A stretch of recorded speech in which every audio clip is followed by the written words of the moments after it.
Hola, buenos días a todos. Aquí estamos un viernes más con Agustín García Calvo en Radio 3, Pensamiento 3. En los teléfonos que podéis utilizar son los que tenemos de costumbre, el 442-7126 y el 711-1099. Os repito, 711-1099 y 442-7126. Buenos días, Agustín. Buenos días, Javier, buenos días a los oyentes. Sí, hoy vamos a hablar de la noción de causa. Espero que sea un tema que no os asuste ni os eche para atrás. No se trata de nada tan extraño, sino de algo que a poco que os fijéis os daréis cuenta que manejáis todos los días. Entonces, bueno, esta idea de causa que se puede percibir que se usa continuamente, pues por ejemplo, si nos fijamos en los postulados de la ciencia o en las charlas cotidianas entre la gente, atribuyendo a una causa normalmente a aquello que ocurre, o en la proliferación de la pregunta ¿por qué? Todo esto testimonia, parece ser que esta idea de causa es una parte consustancial de la ideología o de la creencia más dominante, ¿no, Agustín? Sí, desde luego. Hay apariciones en las que has citado, más o menos inocentes, sobre todo las que se centran en esa forma de la pregunta que suele atribuirse a los niños. ¿Por qué? Pero la mayor parte de las apariciones, y yo creo que en las que más bien debemos fijarnos, no son ni mucho menos inocentes. La gente está ansiando constantemente que le expliquen las causas del negocio, del fracaso, del éxito o de cualquier otra cosa. Y si se lo pueden explicar de tal manera que la causa tome la cara de una persona, es decir, que la cara tome, que la causa sea la culpa, entonces mucho mejor todavía. Lo que importa es saber que hay un nombre, que hay una especie de representante del primer motor, del Señor, al cual se le puede atribuir el origen de lo que sucede, normalmente de lo malo que sucede. Ya se sabe que la justicia misma, todo ese ministerio está montada sobre esta necesidad de concentrar la culpa sobre un sujeto. El acusado, el reo, es una institución esencial. Y evidentemente la justicia está dando así constantemente razón a esta apetencia que parece ser propia de todo individuo. No voy a decir que sea popular, sino de todo individuo, de toda persona, respecto a que le digan de dónde viene aquello, cómo se ha producido, pero no simplemente cómo, sino con qué origen, naciendo de dónde. Claro, efectivamente, si la pregunta se toma como la mera curiosidad esa de los niños, el porqué incansable que acaba por aburrir a los padres, bueno, entonces sí que podríamos decir que era popular y en ese sentido inocente, pero no así cuando se trata de que la gente, es decir, la gente convertida en masas, sufre su desgracia, se ve aplastada por toda serie de cosas desagradables, insoportables incluso, y entonces se ve obligada a encontrar un porqué que quiere decir de dónde nace esto, quién es el que lo ha hecho, quién me ha hecho esto. Bueno, una manifestación muy trivial es en la relación entre parejas. Cuando las cosas empiezan a ir mal, y aquí es el tiempo mismo el que se encarga de que vayan mal, entonces es muy raro que ni él ni ella se contenten con percibir el mal y tratar de describirlo, sino que inmediatamente buscan la causa en el otro, como es natural. El otro, con su cara y su nombre propio, se viene a convertir en el causante. Así se podrían seguir intentando encontrar ejemplos por todas partes de esta necesidad que propones hoy que critiquemos. Sí, una cosa que tal vez podría llamar la atención es que parece ser que aparece antes la noción de causa como término jurídico que como término científico. Sí, ¿Es así? sí. Yo pienso que es así. Después podemos hablar, si los oyentes permiten el atrevimiento, podemos hablar de los fundamentos lógicos y después metafísicos de la causa. Pero mi sospecha es que primero es la culpa. Lo primero es la culpa y después la culpa se generaliza en forma de causa. Es decir, que, como en tantas otras ocasiones, aquello que parece meramente científico o filosófico, ontológico, como sea, está fundado primero en una necesidad moral. Lo primero es saber quién lo ha hecho y después de la atribución de la causa a fulano de tal, culpa, se puede pasar a nociones que parecen casi físicas, como cuál es la causa de la constitución de los cuerpos, la causa del movimiento de los átomos, la causa de la caída, la causa de la fuerza de la gravedad y demás. Pero pienso que tiene razón, que el fundamento primero está en la culpabilidad, en la necesidad de inculpación, de echar la culpa a alguien determinado. Esta noción de causalidad la debemos considerar exclusivamente ligada a la pretensión de que hay una causa, o cuando se recurre a que no, efectivamente hay varias, se nos escapamos de... no es exactamente la misma noción o sí. Sí, pero al monstruo que quiere encontrar la causa, esto de que haya varias no le satisface nada. Esto es como característico del amor único. No puede haber componendas, no puede uno contentarse con cosas de más o menos, ni de aquí ni de allá. La causa verdadera tiene que ser una. Y cuando a uno le hablan de que hay múltiples causas, pues lo mismo el jurista que el propio reo, que el científico, lo que busca es separar, decir, bueno, distingamos, una es la causa verdadera y después hay circunstancias, coadyuvantes y demás, pero que no tienen la condición de verdadera causa. Por ejemplo, si se dice, cuando plantas un grano de trigo sale una espiga, una relación causal muy inmediata, te dicen, claro, sí, efectivamente sale una espiga si efectivamente llueve a su tiempo, si no hay una helada que estropee en germen el brote y tal. Y te dicen, sí, muy bien, hay todas esas circunstancias, pero la causa verdadera es, por ejemplo, el grano, o el acto de sembrar, o hasta el sembrador mismo, si se quiere decir, ¿no? Se desea siempre, como en todos estos tipos de tiranía metafísica, se desea siempre que la causa sea una. Sí. Una cosa que ocurre cuando a alguien le haces ver esta abundancia de recurrencia a la causa para explicar las cosas, claro, que le pasa también a la ciencia y le pasa a cualquier persona que le preguntas, tienen la pretensión de que no es que haya esta idea, sino que el lenguaje refleja algo que está ocurriendo, como que hay una realidad exterior al lenguaje y simplemente uno constata que hay unas relaciones causales.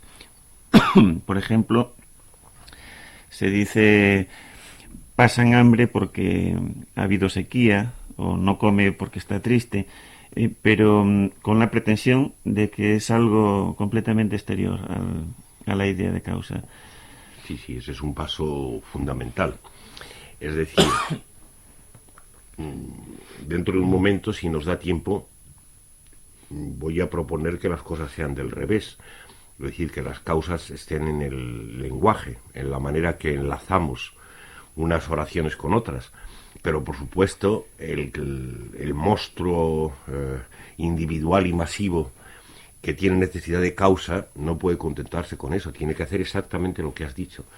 Tiene que suponer que el lenguaje no hace más que reflejar lo que está fuera, o incluso olvidarse del lenguaje que usa para decir por qué, olvidarse de ese lenguaje y suponer que en efecto las causas son físicas, están ahí, son bien físicas, bien reales, como en los ejemplos que acabas de citar.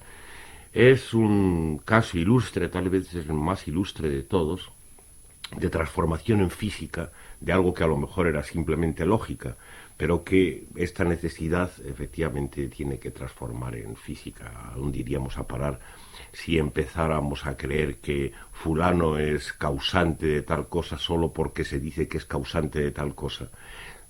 Evidentemente el fundamento tiene que estar por debajo, y lo mismo que hay que creer en la realidad de los individuos y en la realidad de los conjuntos, hay que creer en las relaciones que los ligan entre sí. De manera que ya no solo es que se crea que efectivamente hay individuos, es decir, átomos, y que estos átomos se ligan en conjuntos y que chocan unos con otros, es que los choques mismos y las relaciones mismas abstractas se vuelven también, aunque parecería imposible, se vuelven físicas.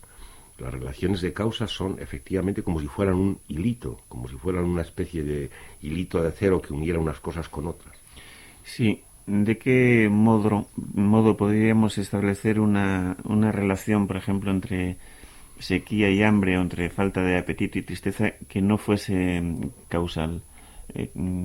¿Cómo lo formularíamos? Bueno, primero está el problema de que habría que efectivamente separar esas cosas. Es decir, un niño, casi diríamos un animal que apenas está empezando a hablar, probablemente percibe todo eso como una especie de masa indistinta, de manera que no distingue por un lado la sequía y por otro lado la pena, por ejemplo, para poner una cosa así, o no distingue la indigestión y el mal humor, cada uno por su lado, de forma que la pena o tristeza forma parte de la sequía y viceversa, el mal humor forma parte de la indigestión.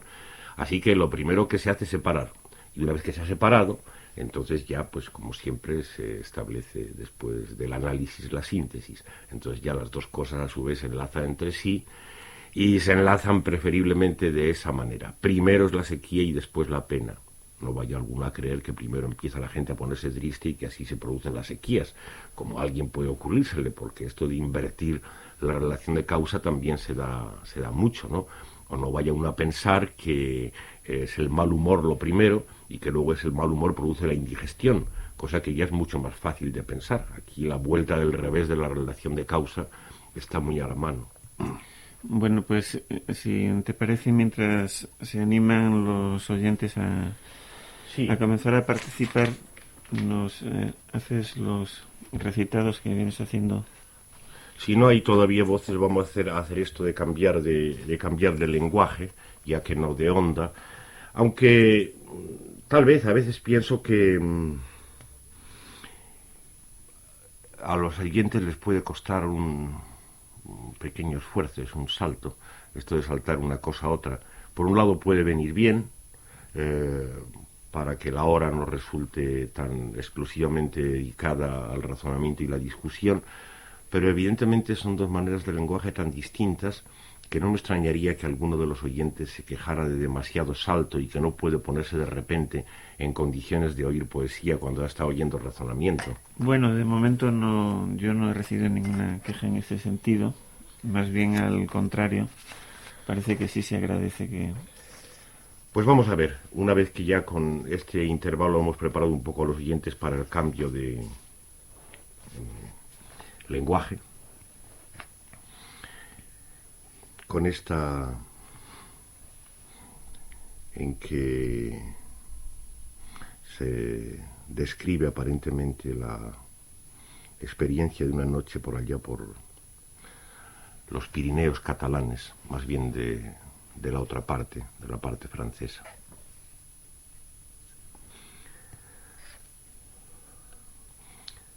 Para que haya vida que recordar, a veces uno vive también feliz. Hay en las quiebras de las faldas del Canigó una vez un sitio, pasando desde Prades a Tauriña, por cerca de un convento de donde tú bajabas por la carretera, noche de estío entre los zarzales, en una noche llena de luna, y ya sentías cerca el agua manantial. Escucha. ¿Has visto los amigos, juntos y bien cada cual hablando? y se han callado bien, y el amor está dormido aquí en su jaula, bendito amor, y los tendones de los brazos, tiernos y fáciles todavía, y te detienes en el recodo aquel, y ya no sabes irte a dormir a qué lugar ni hora, el aire, apenas aire, la piel te me la oreaba. Gritaban algo sordos de claridad los grillos y los sapos de allá hasta allá comunicaban. Desvelado, uno ladró de las alquerías. La sombra es toda blanca, sobre el ciprés la luna cuelga, suena el arroyo en mis oídos. Dime quién, oh luna, va a recordar lo que yo vivía.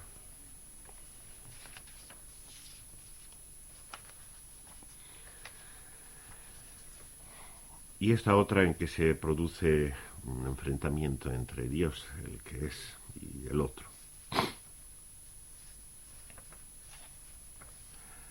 Corre la vida por las praderas de otoño claro, corre la luz por los caminos desconocidos de la mañana. Dicen que Dios se encuentra un día en mitad del campo con otro solo. ¡Salud! ¡Salud! Se deshilacha por los mojados algodonares la niebla, el sol tiembla de blanco entre la hojarasca de los olivos, la sorda voz del cielo mana por el olvido del frío sueño del aire. Yo soy el que soy, y tú, yo, no, no y no y no y no. Por los oteros el día pase, los borreguillos del buen amor. Bueno, tal vez tenemos bastante relación poética por hoy. Si no hay alguno de los oyentes que esté dispuesto, pues seguimos charlando nosotros. Bien, parece que todavía no se han animado, como siempre que el tema suena así como más abstracto. Voy a recordar los teléfonos, son el 442-7126 y el 711-1099. Recuerdo que en una ocasión, hablando de este tema de la causa, tú establecías una diferencia en el caso del psicoanálisis, que suponiendo que efectivamente había una causa para la neurosis o la situación penosa en que se encontrase el que fuera víctima de ella. Sin embargo, al conseguir encontrarla y deshacerla, eso lo separaba de los otros modos, de las otras nociones de causa habituales. Sí, no recuerdo bien el trance al que te refieres, pero esas cosas que dices sí que me suenan de otras discusiones. Yo pienso que el psicoanálisis no parte o no debe partir o no debía partir de que hubiera una relación causal, ni siquiera, por ejemplo, entre la represión y la enfermedad o el malestar. Es más bien la psiquiatría, la necesidad de aplicar el psicoanálisis para curar, la que establece una relación así como científica entre unos hechos y otros hechos y procede, y efectivamente con gran frecuencia tiene éxito, porque lo mismo que la ciencia, partiendo de sus mentiras respecto a relaciones causales, puede producir prodigios técnicos más o menos hechos para admirar a los papanatas del mundo, de la misma manera también pues la psiquiatría, partiendo de una equivocación, haciendo una relación de causa como real, pues puede tener éxito en cuanto a la curación. Pero en el psicoanálisis no se trataba de esto, se trataba más bien de deshacer una idea. Es decir, que normalmente el enfermo, o simplemente el que sufre malestar y se siente inclinado a acudir a la consulta, él tiene ya sus ideas respecto a lo que le pasa. Se ha hecho una formación donde todo está relativamente bien explicado y donde evidentemente las causas y las culpas figuran. Unas veces, si es uno de esos que tienden a echar la culpa para adentro, pues dirá que es por condiciones anatómicas, porque ha nacido cojo, porque es feo, o cosas por el estilo. Y otras veces, más frecuentemente, cuando se tiende a echar la culpa para afuera, pues será porque se le atribuye pues a fulano de tal, que a lo mejor es padre, o es novio, o es novia, o es madre, o cosas por el estilo, ¿no? Entonces el análisis realmente debería tratar de disipar estas creencias, estas ideas, la labor debería ser negativa, y entonces sería por virtud de esto, no por el descubrimiento de otra causa, sino por la desaparición de las causas que normalmente reinan, como efectivamente vendría a producirse algún descubrimiento.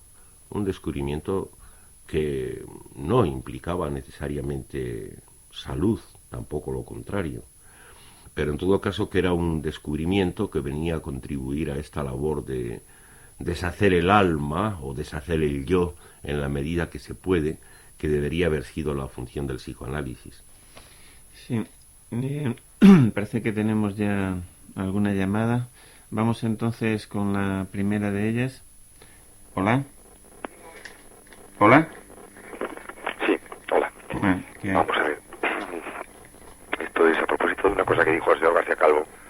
Al principio lógico, metafísico, culpa causa, causa una, tiranía metafísica. La cosa es efectivamente que vamos, yo no sé si he entendido bien, pero me da la impresión de que ha hablado primero en aspectos sucesivos. Respecto a la sucesión ha hablado primero de lógica. Vamos, esto es una cosa que llamo para aclarar. Ha hablado primero de lógica, después de metafísica, después de culpa y después de causa, y luego de causa una, tiranía metafísica. Yo le pediría que, si es tan amable, pudiera hablar un poquito de estos términos, que sería el primero y el último, según el orden que he hecho yo aquí, no lo sé si es el correcto, entre lógica y tiranía metafísica. Nada más, y un segundo solo para poner otra vez la radio. Muchas gracias. Sí, merece la pena que intentemos decirlo siempre más claro. Nunca sobra claridad, porque efectivamente este tema que hoy Javier nos ha traído para muchos de los oyentes puede resultar un poco demasiado abstracto, y a lo mejor el manejo de términos abstractos no es para todos tan familiar como a lo mejor nos lo es excesivamente para nosotros. No hay que olvidar, sin embargo, lo que más de una vez he dicho, que el verdadero fundamento de la realidad y de los males que la gente padecemos consiste en entes abstractos, precisamente. Y aquí todos los días estamos hablando de cosas como el Estado y el capital, que tienen esta condición abstracta. Pero por eso es por lo que tal vez nunca sobra la claridad en cuanto al intento de denuncia de estos tinglados abstractos que sin embargo vienen a ser tan carnales, tan hirientes, y que pueden venir a acarrear la muerte o por lo menos la desgracia de muchos de la gente. Sí, decíamos por una sugerencia de Javier que parece que hay una necesidad de concebir las relaciones de causa, que son también las de culpa, como si fueran físicas. Imaginar que efectivamente hay alguien, o por lo menos algo bien determinado, que está actuando y produciendo, como un átomo choca con otro, produciendo las realidades. Sugeríamos que tal vez esto, como suele suceder, está puesto del revés, y que por tanto aquí a lo mejor nos corresponde poner lo que está del revés para ver si entonces queda del derechas, que es la labor que nos toca. Sí, lo primero es hablar, y hablando, entre otras actividades, pues se enlazan unas frases con otras, o dentro de una frase dos oraciones diciendo por qué. Entonces, como uno está acostumbrado a pensar que el lenguaje da cuenta de la realidad, inmediatamente ese porqué, esa relación de porqué, que era una relación gramatical, puramente lógica, queda convertida en una realidad, se vuelve como física, por así decir. Pero últimamente he llegado a ver que probablemente esto se empieza a producir primero en relación al futuro, que es, como nuestros oyentes han oído alguna vez, el sitio donde propiamente nace el tiempo, esta idea que es la idea esencial, la idea de muerte que domina todo, ¿no? Se pretende que se pueden predecir cosas, es decir por anticipado. Mañana estaré en el puerto a las 8 de la mañana. Y que efectivamente esta predicación puede ser verdad o puede ser mentira. Y solamente llega a saber si es verdad o si es mentira cuando se ve si mañana estoy en el puerto a las 8 de la mañana o no estoy. Pero y entonces, como aquí se trata de una promesa, de un propósito que se enuncia, está claro que aquí el lenguaje está actuando, no está simplemente diciendo nada real hasta que se vea si mañana estoy a las 8 o no estoy a las 8 en el puerto. Pero yo tengo la pretensión de que ahora yo estoy diciendo algo de verdad o estoy mintiendo desde el momento que lo estoy diciendo. Se establece una relación. Mañana estoy en el puerto. O sea que quien pueda comparar las dos situaciones, entonces pues ve que efectivamente hay una especie de relación real, porque el lenguaje estaba actuando. Entonces, partiendo de aquí, la cosa se vuelve para atrás y, por ponerlo en algunos de los casos más groseros, él llega a creer en el destino, en la previsión de hechos pasados, es decir, fulano nació bajo la influencia de Júpiter cruzada con la de Saturno y cosas por el estilo, y entonces por eso es precisamente por lo que hoy va a encontrarse en la calle con el amor de su vida, y seguramente gracias a la influencia de Saturno pues va a hacer fracasar esta relación o cualquier otra tontería de esas con la que todos los días están entreteniendo a los oyentes y a la gente en general, pensando que efectivamente hay una relación física entre la manera y sitio de haber nacido y las influencias de los astros y estas cosas que a uno le suceden todos los días. Se ha aplicado a la situación previamente real o pasado aquello que se había inventado como relación lógica en el acto de prometer algo para el futuro. De manera que pienso que efectivamente por medio de estos tinglados gramaticales o lógicos es como nos vemos obligados, porque lo primero es hablar y no podemos menos de estar hablando, para prometer o para predecir y cosas por el estilo, nos vemos obligados a establecer relaciones entre unas oraciones y otras, entre unas predicaciones y otras, y esto inmediatamente queda obligado a traducirse a la física, y entonces la relación causal, que no era aquello más que una relación gramatical, se convierte en relación física. Bueno, no sé hasta qué punto nuestro oyente y el resto de los oyentes quedan lo bastante satisfechos con estos intentos de aclaración, pero si no lo están, pues nos lo seguirán diciendo y seguiremos intentándolo. Sí, de momento vamos con la segunda llamada. Hola. Hola. Sí. Esto de la causa, a mí me parece que tiene una relación bastante buena con la culpa, claro. Si hay causa, si esa causa es humana, pues entonces aparece el culpable. Pero la culpa, a su vez, me parece que tiene una relación muy directa, o sea, que no se puede creer en la culpa si no se cree previamente en la libertad. Entonces, yo soy culpable porque yo soy libre. Entonces, claro, eso ya es otra historia, pero y que da para sospechar en la libertad, en el sentido de que ¿quiénes han sido siempre los más interesados en que seamos culpables? Pues siempre han sido los amos, ¿no? Entonces los amos han sido... me parece los que han inventado esto de la libertad. Tú tienes que ser libre para poderte considerar culpable. Y si eres culpable, pues claro, eres merecedor de mis castigos. Y bueno, y ahí está la causa humana, ¿no?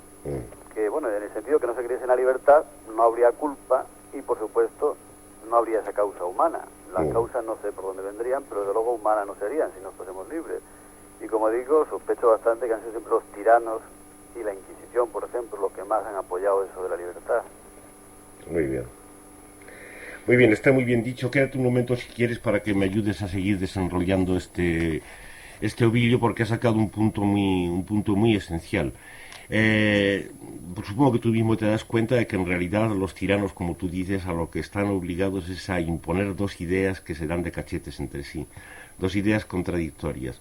porque ellos tienen que hacernos creer, efectivamente, como tú has dicho, en la libertad que hay que añadir de cada uno, la libertad como perteneciente al individuo, porque efectivamente si no hubiera libertad, como muy bien has dicho, no habría reo, no habría culpable. Pero por otro lado están obligados a suponer relaciones causales, precisamente. Y claro, las relaciones causales acaban por ser esas que en el caso extremo antes he puesto, las de como nací bajo la influencia de Júpiter, pues hago esto o lo otro. Y parece que tanto una cosa como la otra tienen que imponerlas, ¿no? ¿Qué te parece? Sí, claro. Me parece que sí, que será quizá a los tiranos y compañía los que más les gusta esto de la causa-efecto. Y al mismo tiempo eso de que cada uno sea libre, lo cual eran los líos que se formaban en la teología. Supongo que te acuerdas cuando se trataba de que efectivamente que la causa última, la causa primera era Dios, y sin embargo eso tenía que hacerse compatible con la libertad individual, y Dios sabía de antemano todo lo que fulano y mengano iban a hacer, pero sin embargo fulano y mengano eran libres. No Sí, sé sí, a mí siempre lo que me ha mosqueado más ha sido eso de que los menos amantes de la libertad eran precisamente los que más nos cargaban las tintas de lo libre que éramos. Sí. Precisamente ellos. Eso que ellos no suelen llamar libertad, sino más bien responsabilidad o cosas por el estilo, ¿no?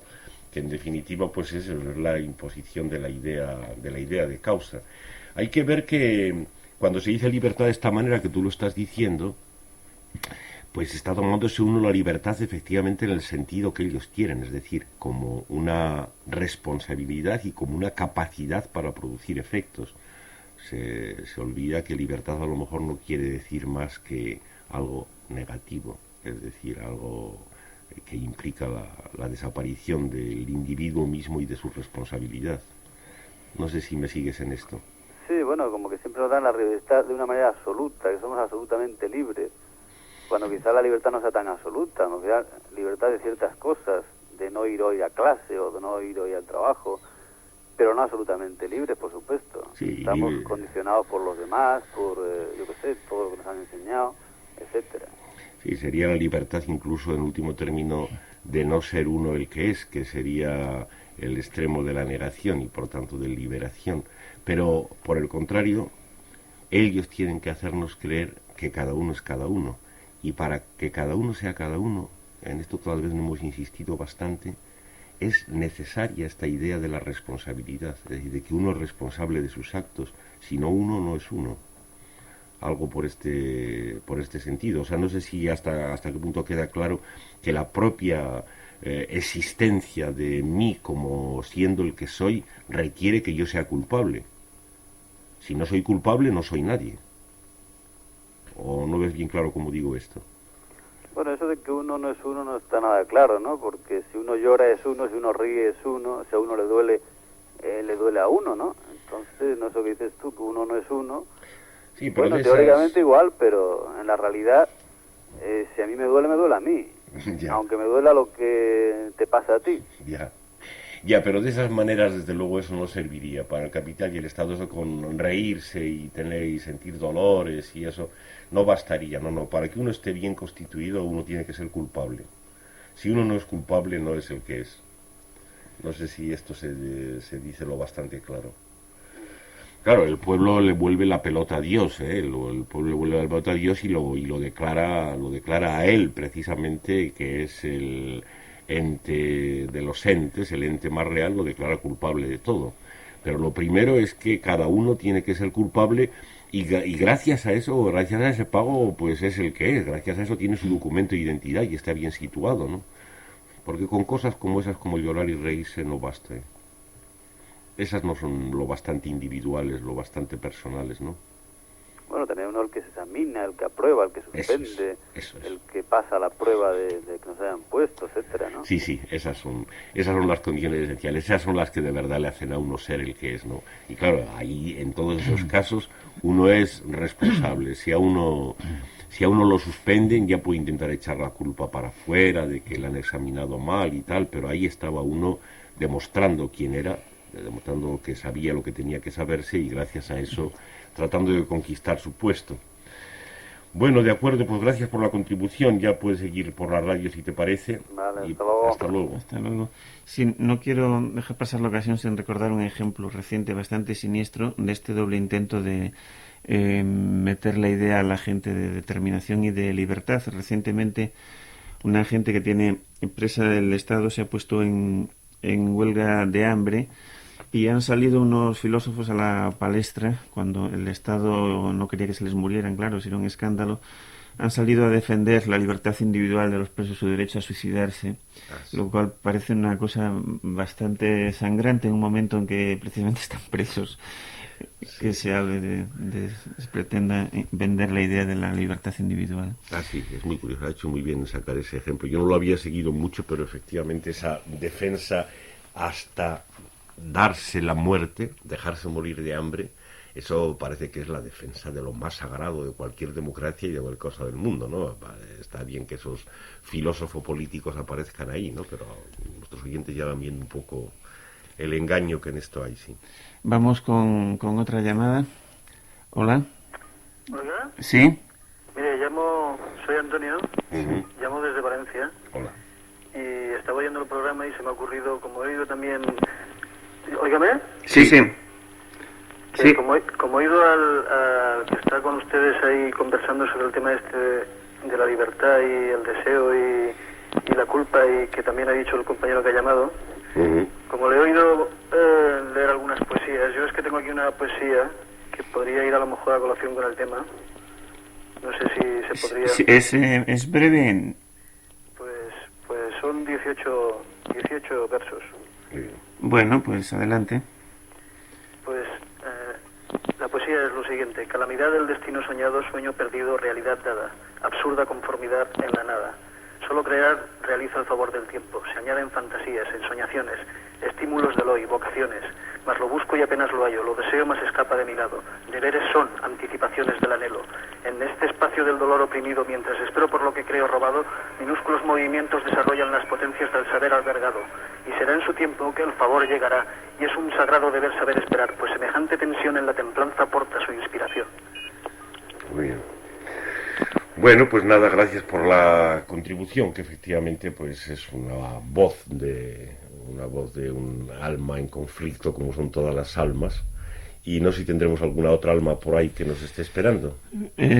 Sí, pero parece que tenemos que esperar un poquito para poder entrar en contacto con ella, pero parece que ya viene. ¿Hola? Hola. Sí. Bueno, mire, realmente el tema que están debatiendo obliga necesariamente a debatir con su pericia catedrática. Yo deseo establecer la relación peripatética del sufriente hombre del Cromañón en su diaria angustia existencial. Eso podríamos entroncarlo con el drama del padre sufriente, según la interpretación lacaniana. Sería de agradecer para los oyentes más o menos profanos que intentara repetirlo, no muy largo, pero con términos más vulgares, digamos, ¿no? Si es posible. Bueno, lo que a mí me preocupa en este momento es realmente aquel hombre sumergido en su profundo misterio, el hombre del Cromañón, que no ha podido establecer su relación peripatética, diaria, eso que tanto lo angustia, de lo que vosotros hablabais en la relación causa-efecto con tanta maestría. Sí. Ya, bueno, pues no sé, del hombre y de la mujer de Cromañón no tengo muchos conocimientos. Claro, pero eso en la teoría lacaniana se ha interpretado acabadamente. Sí, seguramente sí. Bueno, trataremos de aprovechar esta sugerencia, de manera que gracias, y seguimos con la radio, sí, gracias.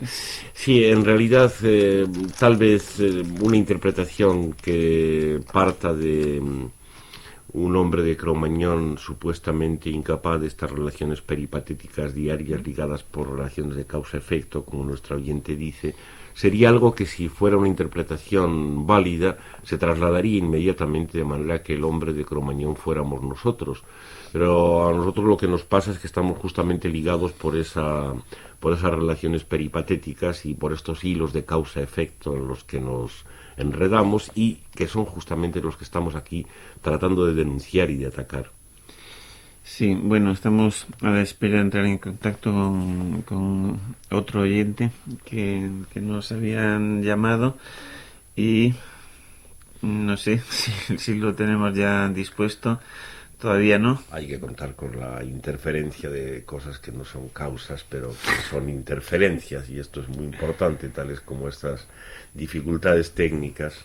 Sí, bueno, pues no sé si hay algo por ahí que podamos aprovechar de las últimas intervenciones. No, ya tenemos la llamada. ¿Hola? A ver. Sí. Un momentito que quito aquí este cassette, que si no se va a acoplar. Sí. A ver, ¿se acopla? Ahora parece que no. Vamos a ver, era insistir a ver si podía, que es que no, bueno, grabo el programa, lo estoy oyendo, pero no puedo atenderlo todo lo que quisiera. Insistir en el tema de los porqués de los niños, que no sé si los ha hablado mucho o poco. Quería comentar si implicaría ya en sus 2 años y medio o 3 esos eternos porqués una colonización progresiva o podrían ser reflejo aún de algo de abajo. Por decirlo de otra manera, si buscarían causas, saberes, o buscarían quizá precisamente no saberes, dispersiones de algo que a lo mejor no tan concreto o les sucede concreto y que quizá quisieran o les sucediera que quisieran como ampliarlo en el sentido de dar entrada a un sinfín de posibilidades desconocedoras quizá o de sensaciones.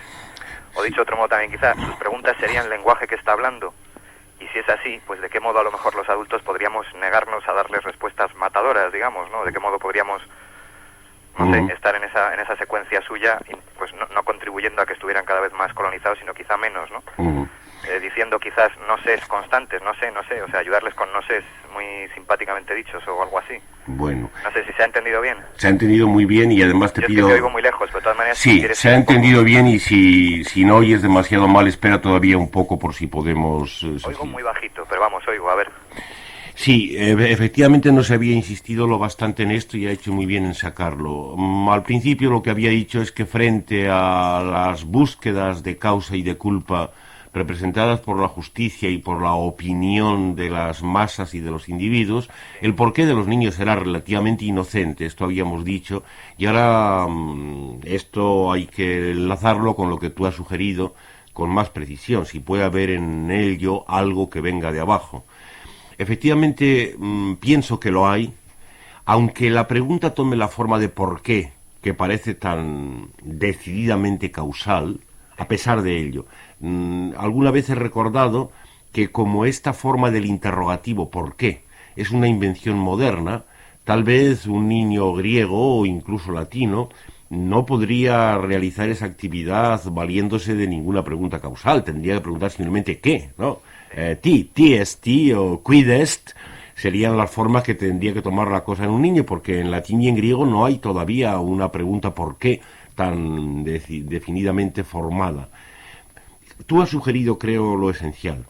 El niño lanza sus preguntas contra la forma de realidad que el vocabulario que las personas mayores le han impuesto le ofrece. Él no se conforma, encuentra, percibe las deficiencias del tinglado de esa realidad constituida por el vocabulario semántico de una lengua cualquiera. Y cuando pregunta por qué o simplemente qué, lo que está haciendo es poner en cuestión este tinglado del vocabulario. Lo hace por medio del lenguaje, por supuesto. Lo hace preguntando, que es una de las actividades esenciales del lenguaje.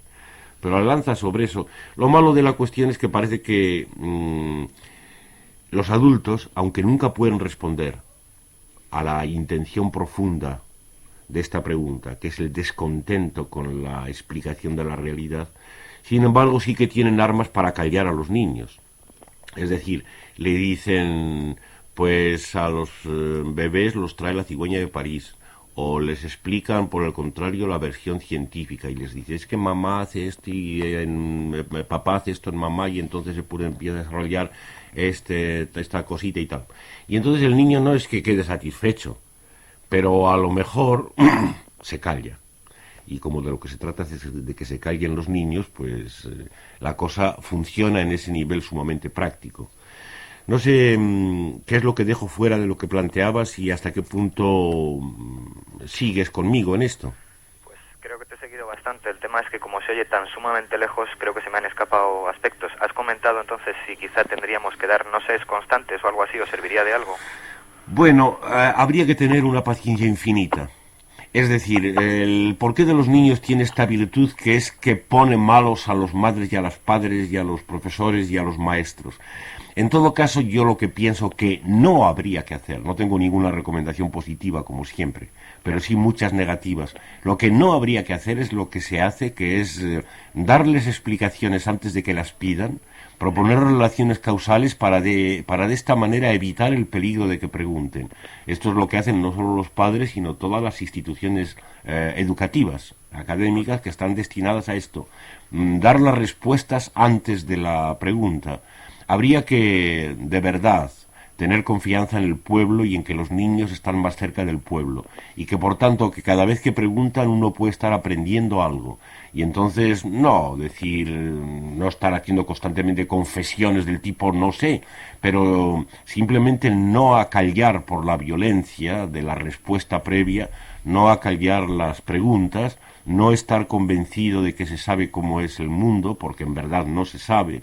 Y entonces de esa manera dejar que los niños siguieran preguntando interminablemente, infinitamente. Tal vez es una recomendación poco práctica, ¿no?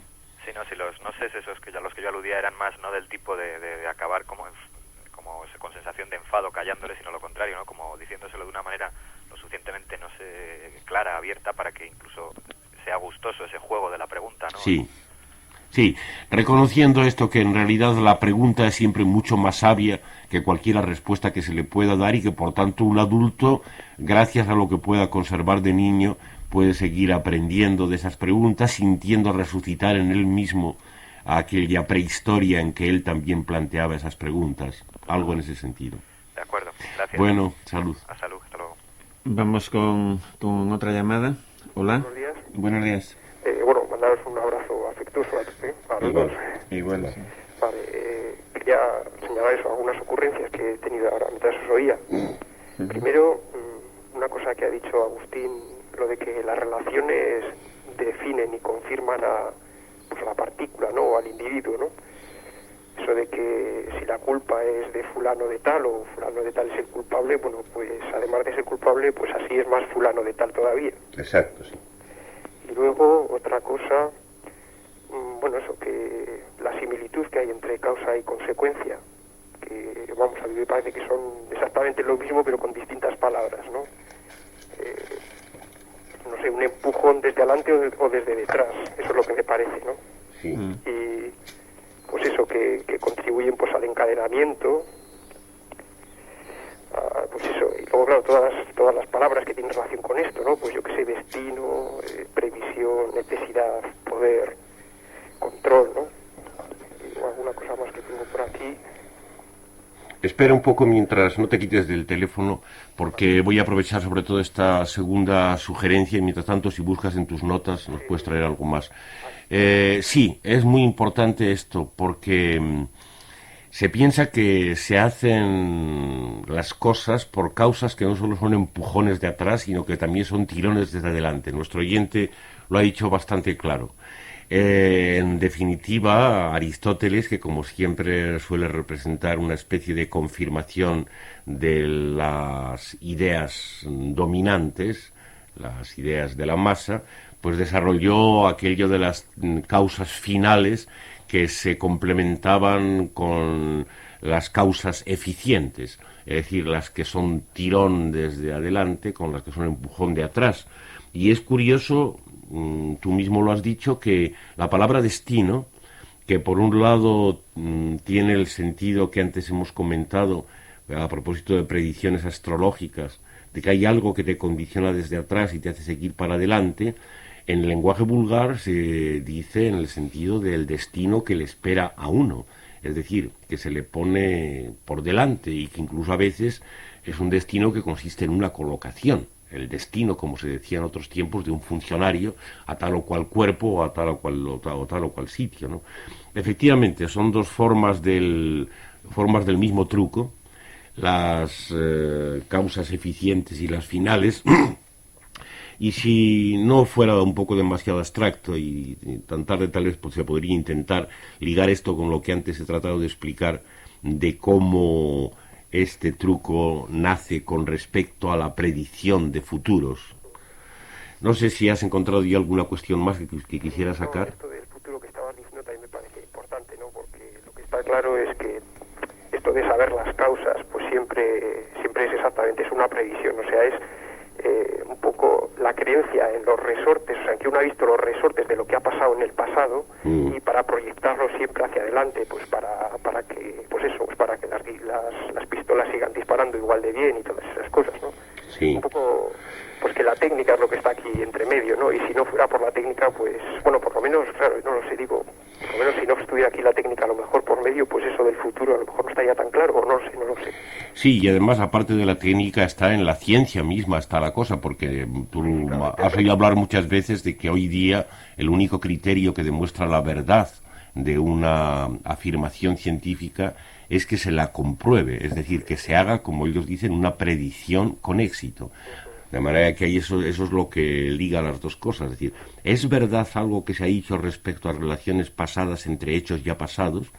Bueno, es verdad si efectivamente yo puedo preparar un experimento que tenga éxito en el cual las cosas se enlacen de la misma manera. De manera que la predicción con éxito se convierte en garantía de la verdad. Sí, y además esto tiene relación con una charla de hace poco de teoría y acción, el prestigio de los hechos, ¿no? Del hecho ya consumado, acabado, expirado, ¿no? Sí. El prestigio de lo que está muerto ya. Ya, pero es importante que este prestigio de los hechos, que son por definición pasados, está fundado siempre en esta imaginería del porvenir y de la posibilidad de la predicción. Tengo alguna cosa más, no sé si... No sé si quedan llamadas esperando todavía. Pero no va a dar tiempo a incluirlas, yo creo, o sea que mejor... Sí, pues termina. Bueno, iba a contar... Bueno, vale, pues no, hasta otro rato. No, termina si quieres porque ¿sí? Tienes un minuto. No, simplemente iba a recordar una noticia que me impresionó bastante. Hace poco pues se quemó una discoteca y también debieron morir algunas personas, ¿no? Unas decenas. Entonces pues enseguida salen pues las noticias, los periodistas y tal, pues pidiendo culpables, no pidiendo nombres propios de gente y luego claro, el Estado pues esto debe asumir también bastante a su gusto, eso de tener que pagar indemnizaciones, un poco asumiendo que él es el Dios todopoderoso que da la muerte y da la vida y todas estas cosas. Bueno, era simplemente algo así, no sé si os aprovechará. Sí, con eso terminaremos justamente, porque, gracias, salud, porque se trata de hacer notar una cosa que es que no a la gente, a las masas de individuos, como se les somete a esta necesidad de la causa, generalmente se les enseña que se queden cortos, incluso en esta investigación de la causa. Porque, por ejemplo, en lo de la discoteca o en accidentes por el estilo, lo primero es buscar los responsables, queriendo decir que la cosa está pues en que no se han preparado las salidas de la discoteca debidamente bien, que los materiales que el empresario ha empleado no eran adecuados y cosa por el estilo. A nadie se le ocurre poner en cuestión la institución misma de la discoteca, y esto, por supuesto, en casos mucho más graves como es el de la circulación automovilística aparece más claro. Siempre se echa la culpa primero al que va con el coche al lado, al cual se le puede llamar cabrón como está mandado. Después, en que las ordenanzas municipales no son lo bastante buenas y que se podría hacer esto o lo otro y que en el extranjero las cosas marchan mejor. Y generalmente en la investigación de causas nunca se llega al verdadero fundamento abstracto. De manera que el ejemplo de la discoteca no venía mal con respecto a todo esto. Bueno, pues por hoy interrumpimos ya la charla y el próximo viernes, si no hay novedad, estaremos de nuevo con vosotros. Salud.